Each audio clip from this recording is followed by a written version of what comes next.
Bonjour à tous, j'espère que vous allez bien, bienvenue sur ma chaîne. Pour ceux qui ne me connaissent pas encore, je m'appelle Mathilde et sur cette chaîne, je vous parle de mode, de couture et de modélisme. Et j'ai lancé ma marque de patron de couture qui s'appelle Méthode Mathilde. Je suis très heureuse de vous retrouver aujourd'hui pour une nouvelle vidéo qui, comme vous l'avez vu dans le titre, va être dédiée à la couture de mon nouveau patron de couture. Il s'agit d'une robe, tout ce que l'on fait de plus romantique, avec une jupe qui tourne, des volants, des petites bretelles froncées. On peut également la coudre en haut ou bien en jupe. Il y a diverses options, je vais vous les présenter tout à l'heure. J'ai décidé d'appeler ce modèle Antoinette parce que si on coud la robe avec volant dans un tissu un petit peu floral, ça fait très petit Trianon. Et je suis très sensible à l'univers du petit Trianon. Donc j'espère que le prénom Antoinette vous plaît et que le modèle Antoinette vous plaît, bien entendu. C'est l'essentiel. À l'instar de tous mes autres patrons, le modèle est disponible de la taille 34 à la taille 50 au format PDF, exclusivement sur mon site internet méthodemathilde.com. Le lien est dans la barre d'infos si vous voulez aller jeter un petit coup d'œil et vous le procurer. Et c'est tout pour cette introduction. On va tout de suite attaquer la vidéo. Parlons de tout ce que vous allez pouvoir coudre grâce au modèle Antoinette. Alors là, je me suis un petit peu emballée sur les versions parce que j'avais envie de vous proposer un patron très complet qui vous permette de varier les projets. Pour la partie de la jupe, on a deux options. Une option avec volant et une option sans volant. Elles ont toutes deux la même longueur, c'est une longueur midi que je trouve très élégante et flatteuse sur de nombreuses silhouettes. La version avec volant a un côté plus romantique et plus champêtre, tandis que la version sans volant se fait un petit peu plus moderne. En ce qui concerne les bretelles, on a également deux options parce que je n'ai pas réussi à choisir. Il y a une version fine et une version large. La version large englobe un petit peu plus l'épaule et elle tombe un petit peu plus. Ça fait un effet fleur. Je trouve. La version fine, quant à elle, apporte une touche plus contemporaine, plus moderne. Voilà pour toutes les options que vous avez pour le modèle Antoinette. On continue avec la liste du matériel nécessaire. De quoi avez-vous besoin pour coudre la robe Antoinette? Premièrement, nous allons avoir besoin de tissu principal. Si sa laise est de 140 cm, des tailles 34 à 40, il nous faudra 2,45 m et des tailles 42 à 50, 2,65 m. En ce qui concerne la doublure, si sa laise est similaire pour toutes les tailles, il nous faudra 45 cm. Nous allons également avoir besoin d'une fermeture à glissière invisible de 40 cm de long, ainsi que de 200 cm de biais préplié, d'une largeur de 1 cm une fois replié. Nous allons avoir besoin d'un morceau d'entoilage. Son emploi dépendra du type de tissu principal que l'on choisira. Enfin, sans surprise, nous sera nécessaire une bobine de fil, ton sur ton avec notre tissu principal et notre doublure. À l'instar de tous mes autres patrons, seule une machine à coudre est nécessaire pour coudre le modèle Antoinette. L'utilisation d'une surjeteuse est ici complètement optionnelle, mais nous obtiendrons quand même de super jolies finitions intérieures, je vous le promets. On continue avec les tissus que je vous conseille pour coudre le modèle Antoinette. Alors je vous avoue qu'il y a tellement d'options que j'ai moi-même eu beaucoup de mal à me décider. J'ai finalement choisi cette toile de Jouy. Si vous désirez faire la part belle au volume de la jupe qui tourne, personnellement j'adore. Choisissez un tissu avec une certaine tenue, un tissu plutôt nerveux tel qu'un coton ou bien un mélange entre du coton et du lin. Ma toile de Jouy, qui est une toile à drap, correspondait parfaitement à ce brief. Je me suis dit qu'elle allait bien soutenir le volume. J'ai également cousu une autre version dans un tissu un petit peu plus épais, un sergé de coton rouge, et de par son épaisseur, le volume de la jupe est encore plus exceptionnel et la version rouge, je l'adore, elle est très fatale selon moi. Il y a quand même une contrainte à avoir en tête, de par la présence de fronce sur ce modèle, évitez tout de même les tissus trop épais qui rendront le travail des fronces plus compliqué. Enfin, si vous préférez un rendu plus doux, orientez-vous vers une étoffe fluide telle qu'une soie ou bien une viscose et ce sera très joli également. Comment choisir la taille du modèle Antoinette que vous allez coudre? Il vous faut vous baser sur deux mesures, votre tour de poitrine et votre tour de taille. Je vous conseille de prendre ces mesures en sous-vêtements. Il y a une page dans le guide où je détaille exactement comment prendre ces mesures afin que vous les preniez de la manière la plus exacte possible. Ensuite, vous vous basez sur le premier tableau que vous retrouvez dans mon guide explicatif. Le premier correspond aux mesures du corps et le deuxième correspond aux mesures du vêtement terminé. La différence entre ces deux tableaux est l'aisance puisque dans les mesures du corps, on n'a pas l'aisance, alors que dans les mesures du vêtement terminé, nous avons l'aisance. Ici, j'ai prévu 3 cm de valeur d'aisance, étant donné que le buste est vraiment près du corps, il a un effet un petit peu corset. Attention, ces 3 cm de valeur d'aisance sont vraiment le minimum. N'ajoutez pas moins parce que vous serez un peu trop serré dans votre buste et vous n'allez pas beaucoup porter la robe. Donc si jamais vous êtes entre deux tailles, je vous conseille davantage de coudre la taille au-dessus plutôt que la taille en dessous. Lorsque vous achetez le patron du modèle Antoinette sur mon site internet, vous recevez un fichier compressé. Ce dernier est composé de 9 fichiers PDF en format A4, de la taille 34 à la taille 50. Il présente un double tracé fini et coupé. Les lignes de fini se trouvent à l'intérieur, elles sont celles du vêtement terminé, et les lignes de coupé se trouvent à l'extérieur, elles incluent les valeurs de couture. Ça vous permettra de les ajuster en fonction de vos préférences personnelles. Dans ce fichier compressé, vous retrouverez également 2 fichiers PDF en format A4 et A0 regroupant le tracé de toutes les tailles avec des calques. Pour ces derniers, seul le tracé coupé est indiqué, autrement ça faisait beaucoup trop de lignes et il était illisible. Ils vous seront utiles si vous désirez effectuer des gradations. Si vous avez par exemple un tour de poitrine qui correspond à la taille 44 et un tour de taille qui correspond à la taille 46. Une fois que vous avez déterminé la taille du modèle Antoinette que vous allez coudre, ouvrez le fichier PDF vous correspondant, sélectionnez les paramètres d'impression suivants: taille du papier A4 ou A0, échelle taille réelle ou 100%, orientation automatique. Pour le format A4, imprimez la première page afin de vérifier que le carré de test mesure bien 5 cm sur 5 cm. Je vous conseille vraiment de le faire parce que là vous avez 40 pages à assembler, donc mieux vaut prévenir que guérir. Une fois cette vérification effectuée, vous pouvez passer à l'assemblage des pages. Vous pliez les bords, vous les coupez, vous faites votre petite tambouille et vous alignez le tracé du patron en scotchant les pages entre elles avec du scotch transparent.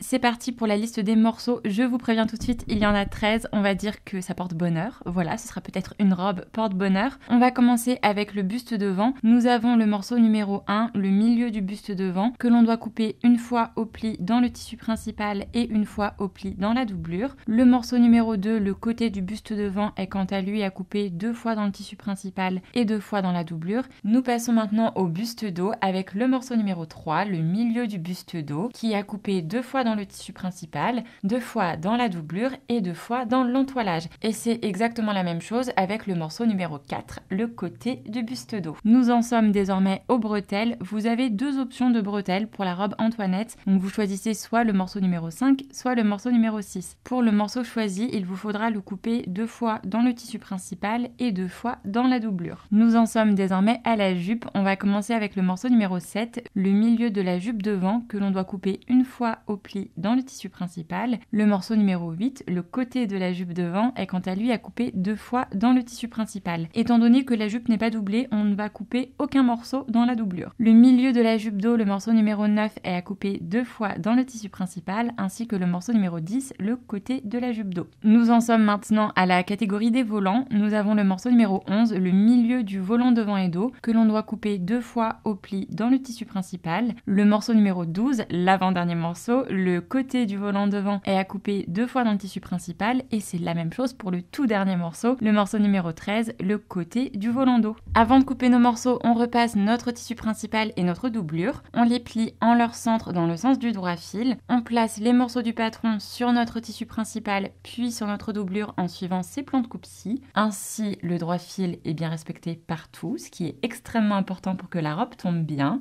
Si notre tissu principal présente un motif géométrique tel que des rayures ou bien des carreaux, ces plans de coupe devront être adaptés afin d'effectuer des raccords. On coupe tous les morceaux. J'attire votre attention sur un point d'extrême vigilance. Plusieurs crans sont indiqués sur le patron et ces derniers seront indispensables lors du montage du modèle, donc surtout on ne les oublie pas. They call me sassy when I'm strolling down the street. They call me classy when I'm serving just the best. I can be deadly when I find somebody lovely. And now I'm ready like a kitty in a dress. Don't call me mean, I just want someone to love me. Someone to lick my wounds and kiss my aching body. My desperation knows no termination, baby. Now would you love me if I were somebody else? Wish I had a tail, wish I had a tail. Cause if I did then I would swing it, be swinging it in front of you. Alors j'ai un petit peu triché lors de la coupe de mon modèle, j'avais vraiment peur que le raccord ne soit pas joli avec un gros motif comme la toile de Jouy. Du coup ce que j'ai décidé de faire c'est de supprimer les lignes de découpe que l'on retrouve sur la jupe devant ainsi que sur la jupe dos. De ce fait, au lieu d'avoir 3 morceaux pour la jupe devant, je n'en ai qu'un seul. Et au lieu d'avoir 4 morceaux pour la jupe dos, j'en ai 2. Si vous avez vous aussi un tissu avec un grand motif, vous pouvez effectuer la même chose. Mais attention, ce n'est pas possible pour toutes les lèses, ce n'est pas possible pour toutes les versions et ce n'est pas possible pour toutes les tailles. Donc vérifiez si c'est possible pour vous. Si ça l'est, vous pouvez le faire. Sinon, eh bien écoutez, les découpes sont là pour cette raison.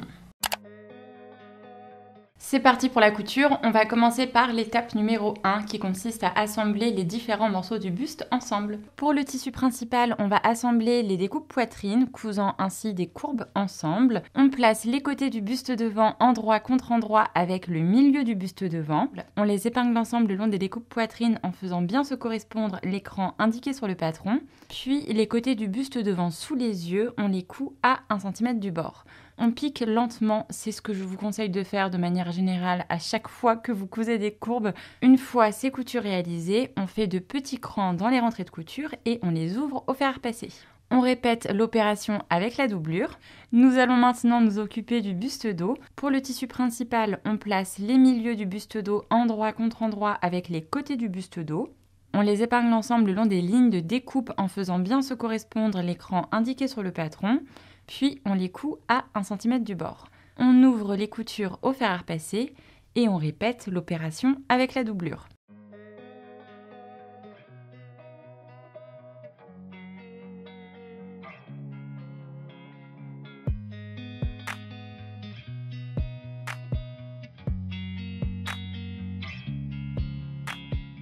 Pour le tissu principal, on place les 2 parties du buste dos endroit contre endroit avec le buste devant. On les épingle ensemble sur leur ligne de côté, on les coud à 1 cm du bord et on ouvre les coutures au fer à repasser. On répète bien entendu l'opération avec la doublure.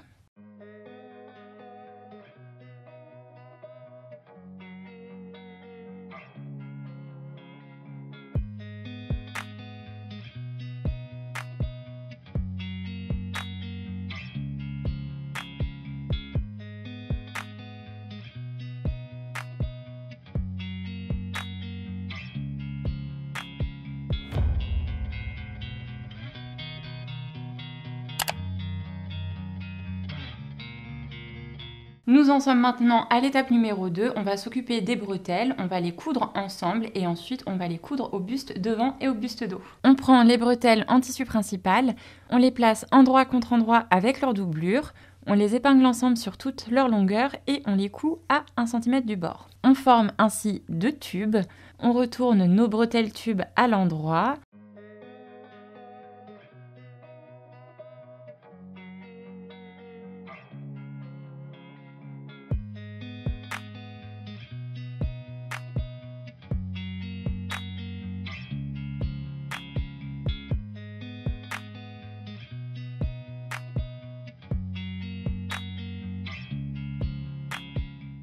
Et on aplatit les coutures au fer à repasser.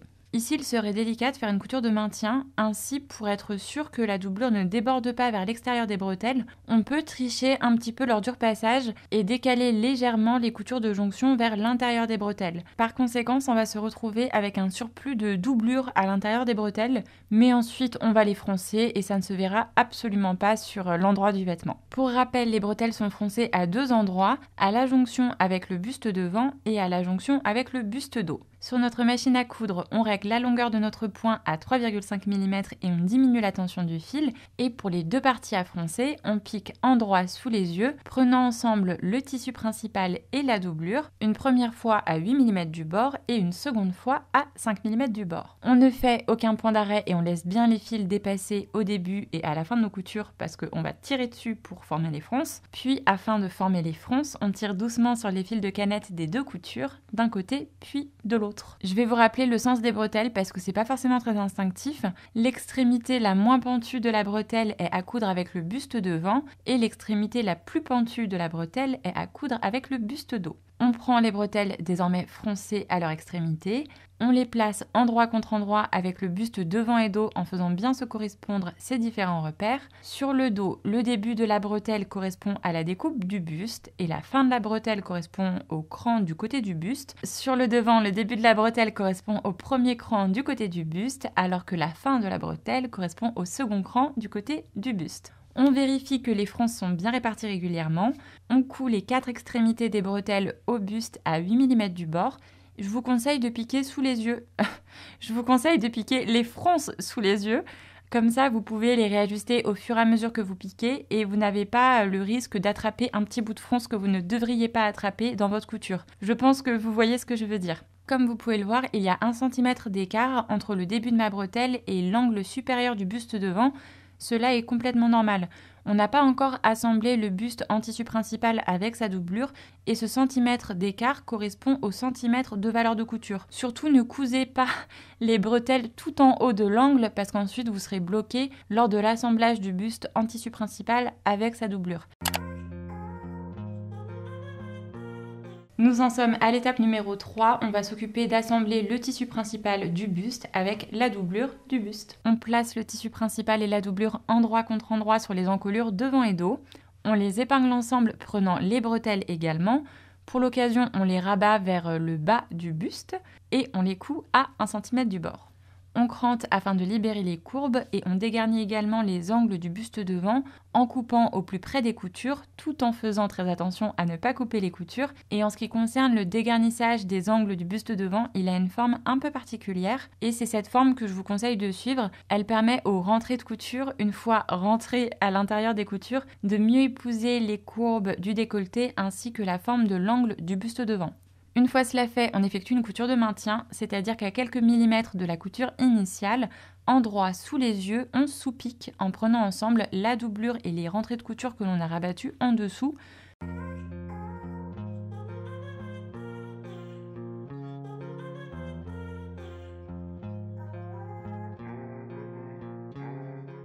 De par la forme du buste, il nous faudra réaliser cette couture de maintien en 3 temps, puisqu'il est impossible de l'effectuer à la jonction entre le buste devant et les bretelles. Étant donné qu'il y a un petit angle, notre machine à coudre ne peut pas y aller, clairement.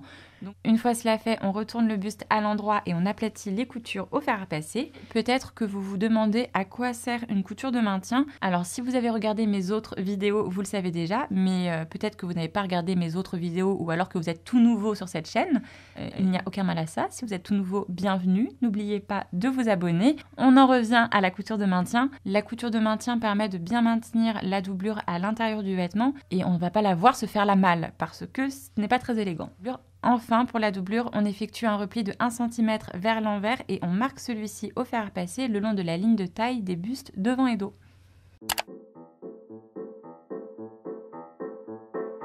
Nous voilà à l'étape numéro 4, on va commencer à s'occuper de la jupe.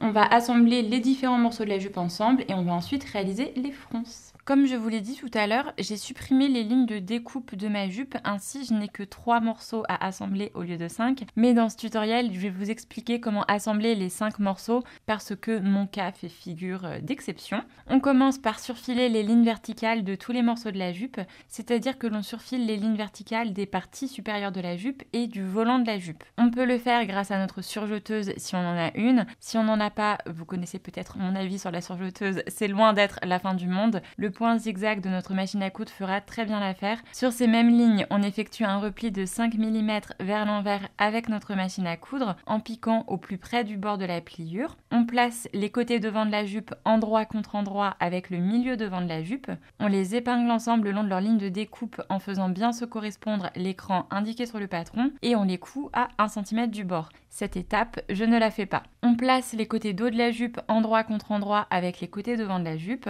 On les épingle ensemble le long de leur ligne de côté. On les coud à 1 cm du bord. Cette étape, je la fais. Enfin, on place les milieux dos de la jupe endroit contre endroit avec les côtés dos de la jupe. On les épingle ensemble le long de leur ligne de découpe en faisant bien se correspondre l'écran indiqué sur le patron. Et on les coud à 1 cm du bord. Cette étape non plus, je ne la fais pas.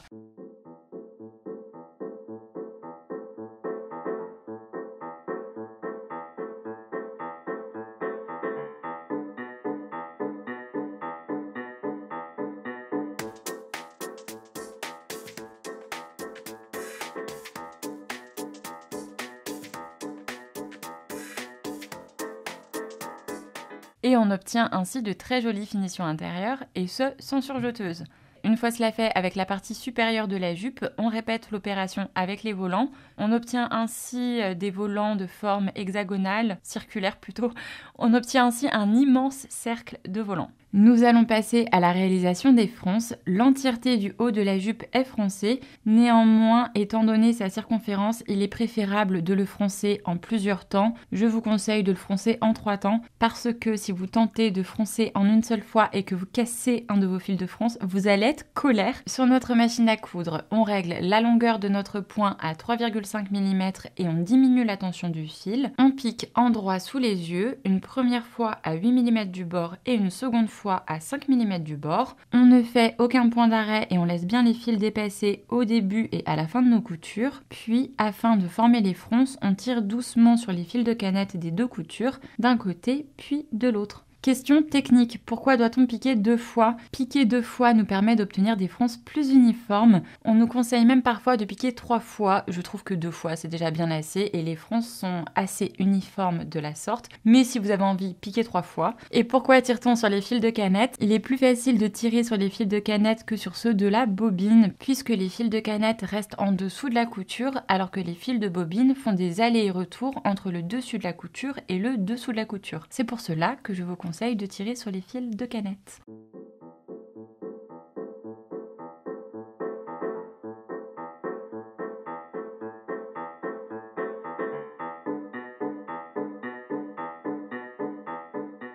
On place la jupe désormais froncée sur sa ligne de taille endroit contre endroit avec le buste en tissu principal.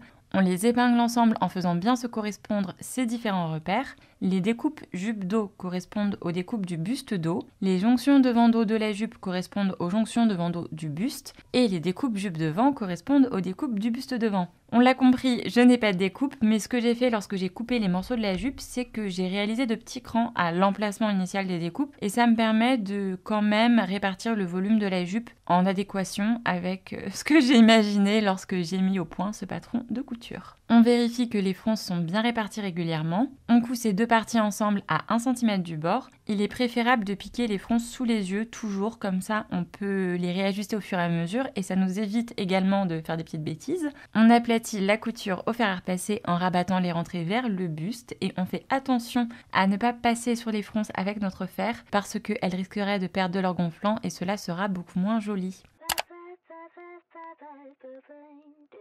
Nous voilà à l'étape que vous attendez tous et toutes, la fabuleuse pose d'une fermeture à glissière invisible. Je sais que vous n'êtes pas très friand de cette étape, mais ne vous inquiétez pas, j'ai une super technique qui permet de poser un zip sans se prendre la tête, sans avoir le petit bec qu'on peut avoir parfois à la fin du zip, et attention, sans bâtir. Donc je pense que finalement vous allez bien aimer l'étape numéro 5. On place les milieux dos de la jupe endroit contre endroit, on les épingle ensemble, puis du cran de la fin de la fermeture à glissière invisible, qui pour rappel fait 40 cm de long, jusqu'en bas de la jupe, on pique à 1 cm du bord. They call me sassy when I'm strolling down the street. They call me classy when I'm serving just the best. I can be deadly when I find somebody lovely. And now I'm ready like a kitty in a dress. On ouvre la couture au fer à passer. Ensuite, le long des 2 milieux dos de la robe, on replie le tissu principal de 1 cm vers l'envers et on marque ce repli au fer à repasser. On place notre fermeture à glissière endroit contre les rentrées des plis, le butoir en plastique à 2 mm du sommet de la robe. Surtout, on ne le met pas plus haut parce qu'il risquerait de déformer le sommet de la robe.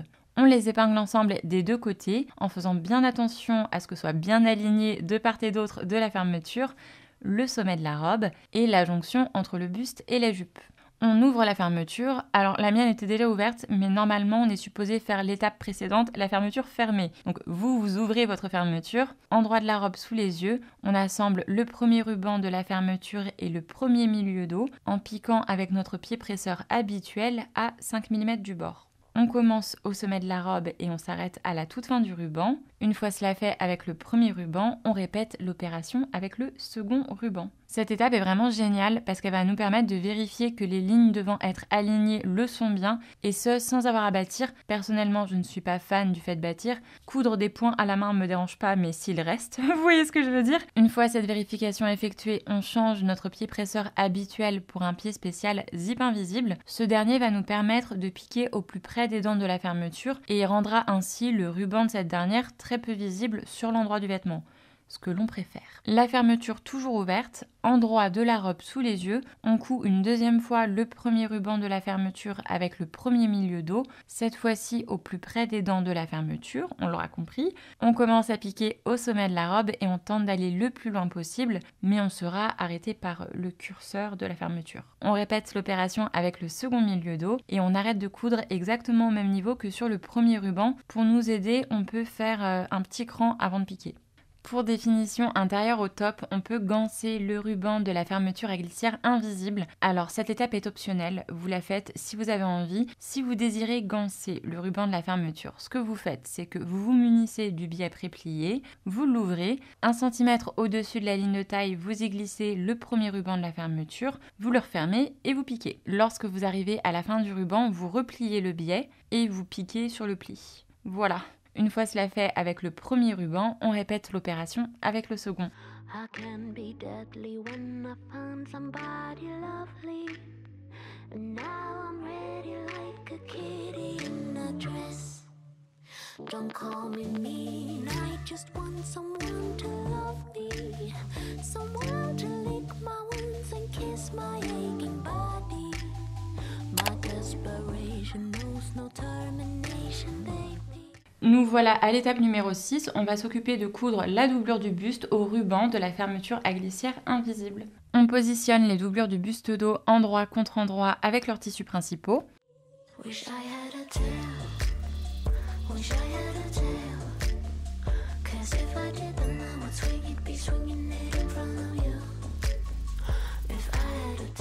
On les épingle ensemble le long des milieux dos. La fermeture à glissière invisible se trouve ainsi prise en sandwich entre les deux. On pique à 3 mm des dents de la fermeture à l'extérieur de cette dernière, du sommet de la robe jusqu'à la ligne de taille, puisque la ligne de taille est la fin de la doublure. On n'essaye pas de piquer, surtout, s'il vous plaît, plus près des dents de la fermeture, parce qu'on risquerait d'entraver sa bonne ouverture et sa bonne fermeture, à la longue d'abîmer notre doublure. Une fois cela fait, on dégarnit les angles en coupant au plus près des coutures, tout en faisant attention à ne pas couper les coutures. On retourne notre robe à l'endroit.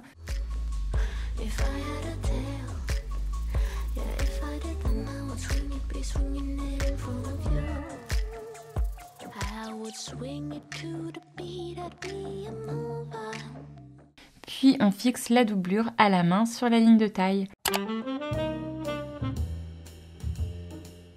Nous en sommes déjà à l'étape numéro 7, l'avant-dernière étape de ce tutoriel vidéo. On va s'occuper du volant. L'entièreté du haut des volants est froncée. Étant donné sa circonférence, il est préférable de le froncer en 4 temps. Sur notre machine à coudre, on règle la longueur de notre point à 3,5 mm et on diminue la tension du fil. On pique endroit sous les yeux, une première fois à 8 mm du bord et une seconde fois à 5 mm du bord. On ne fait aucun point d'arrêt, on connaît la chanson, et on laisse bien les fils dépasser au début et à la fin de nos coutures. Afin de former les fronces, on tire doucement sur les fils de canette des deux coutures, d'un côté puis de l'autre.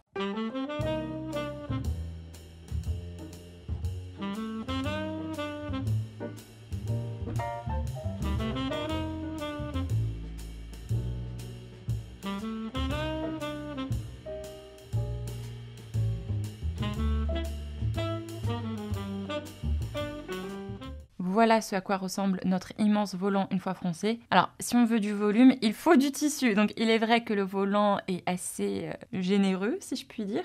On place notre généreux volant désormais froncé sur sa ligne supérieure, endroit contre endroit, avec la ligne inférieure de la jupe.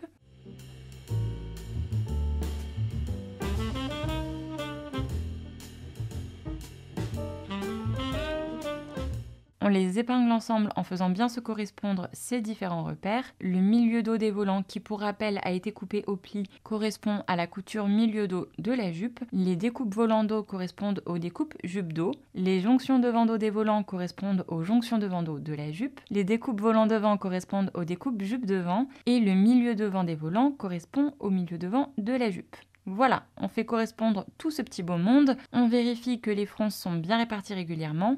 On coud ces deux parties ensemble à 1 cm du bord et à l'instar de tout à l'heure, je vous conseille de piquer les fronces sous les yeux pour pouvoir les réajuster au fur et à mesure que vous piquez.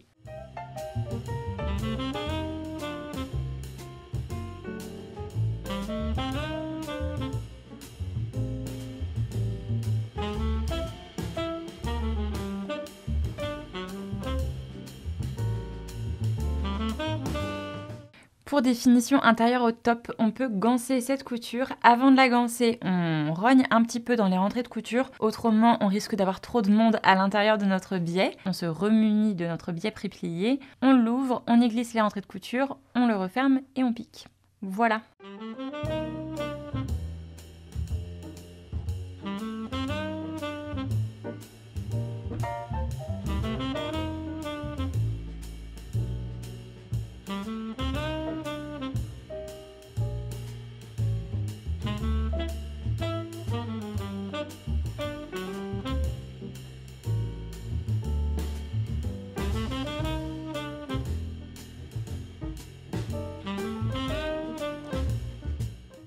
Bon écoutez, il y a eu du drama, je rigole, ce n'est pas drôle, mais à chaque fois qu'il y a du drama, je rigole parce que au fond de moi-même, je trouve ça cocasse, même si la partie de moi qui va devoir réparer ce drama est tout sauf contente. J'avais cousu le volant et je me suis dit que j'allais enfiler ma robe pour voir le rendu sur moi. C'était la première fois que je l'enfilais. Je me mets devant le miroir sur cette chaise, à chaque fois je me mets sur la chaise pour bien voir le rendu, comme si j'étais sur un podium. Je tourne sur moi et tout d'un coup, j'entends un énorme crack. Je me retourne et là je me rends compte que c'est ma fermeture à glissière qui s'est ouverte. Le curseur se retrouve tout en haut de la robe et les dents sont ouvertes jusqu'en bas. Je tiens à dire que la robe n'est pas trop petite pour ceux et celles qui se poseraient la question. Si vous avez regardé mes autres vidéos, vous savez que je suis couturière du drame. Lorsque je tourne un tutoriel, il m'arrive toujours quelque chose. Alors j'avoue que pour le coup, on est sur une nouveauté. Je n'avais jamais encore eu cette péripétie, donc je suis ravie de me renouveler un petit peu en ce qui concerne les drames. Étant donné que je ne pouvais plus dézipper la robe, il a fallu que je trouve un moyen de m'en extirper. Alors heureusement, je n'ai pas dû découper. Et ensuite, j'ai essayé de remettre le curseur, sauf que j'ai perdu patience. Au départ, j'ai essayé de le remettre en tirant dessus. J'ai juste réussi à ruiner ma manucure et j'ai fini par sortir les pinces que j'avais achetées il y a 2 années de cela lorsque je vous avais tourné une vidéo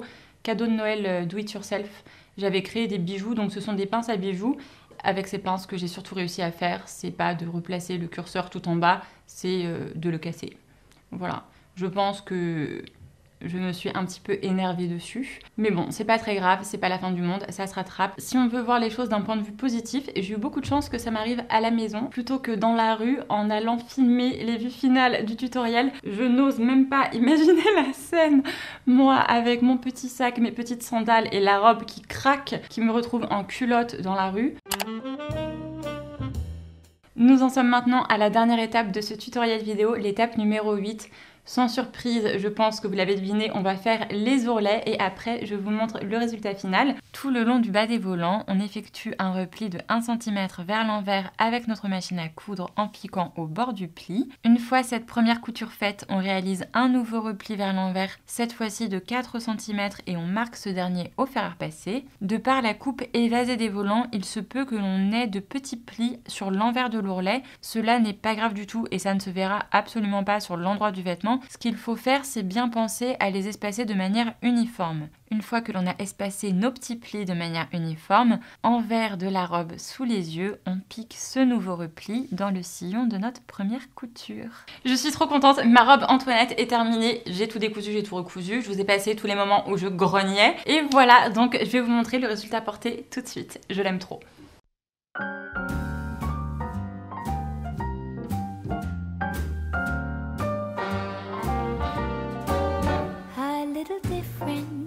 Than all the rest, I'm quite old-fashioned where I had sometimes played chess. And when I'm out, I'm looking for that vintage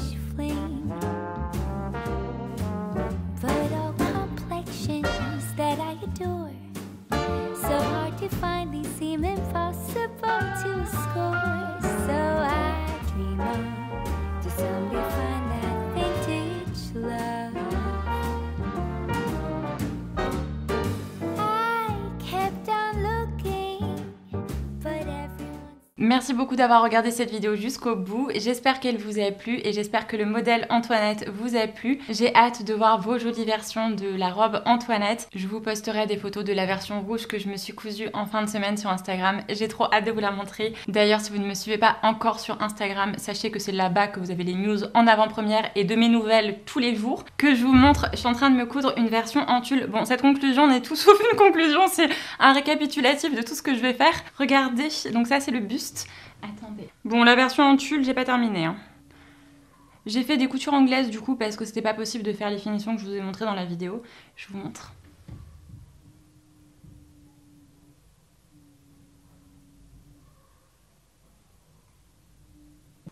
Est-ce que je pourrais pas me faire une petite voilette pour aller avec? Ça me donne envie de me marier. Si un jour je me marie, je vous promets, je couds ma robe de mariée et je vous montre. Donc... Tout ça pour vous dire que je suis en train de me coudre d'autres versions.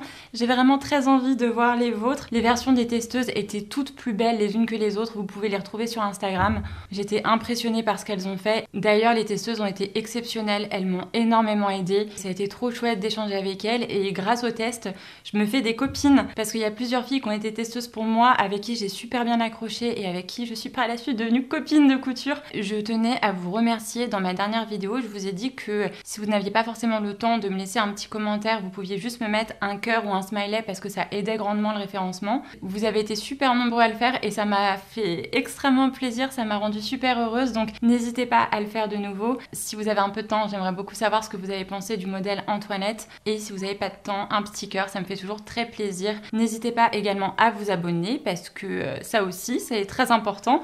Je vous retrouve très vite dans une prochaine vidéo. Je vous embrasse fort, je vous souhaite de bonnes fins de vacances pour ceux qui sont en vacances. Une bonne reprise pour ceux qui reprennent à l'instant T. Je vous envoie plein d'amour. J'ai hâte de vous retrouver en septembre pour de nouvelles aventures. Et c'est tout. Bye bye!